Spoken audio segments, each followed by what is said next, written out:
C'est pour ça que j'ai beaucoup insisté sur la notion de question. Et au niveau écriture, ça veut dire le QU. La question, c'est une notion essentielle pour moi dans la langue sacrée. Et la langue sacrée, pour moi, c'est pas l'hébreu, c'est beaucoup plus le français que l'hébreu, quelque part.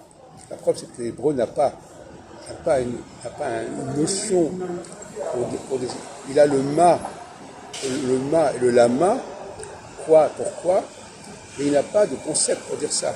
Il a la she'ela, et la she'ela, c'est pas du tout la même racine, la même radicale que le ma. En français, on a la question, on a aussi le que, on a aussi le pourquoi, on a aussi le quid en latin, etc. La question. Donc, ce qui est intéressant, c'est le parce que. Alors, les Espagnols et les Italiens, ils sont plus cohérents que nous. Parce qu'ils disent porque, pourquoi, mais ils disent aussi porque pour dire parce que. Perché, perché. Nous, on a pourquoi, et on a parce que. Mais on a quand même l'expression voilà le pourquoi. Et le pourquoi, c'est l'explication à la réponse. Donc, quelque part, on a toujours cette notion-là.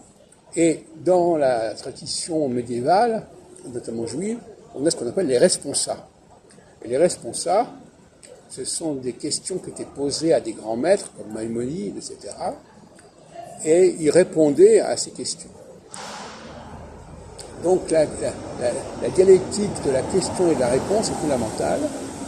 Et effectivement, de la même façon que question doit renvoyer à toutes les interrogations, le qui, le quid, le quo, quo vadis, de la même façon, il faut aussi avoir une réponse en tout.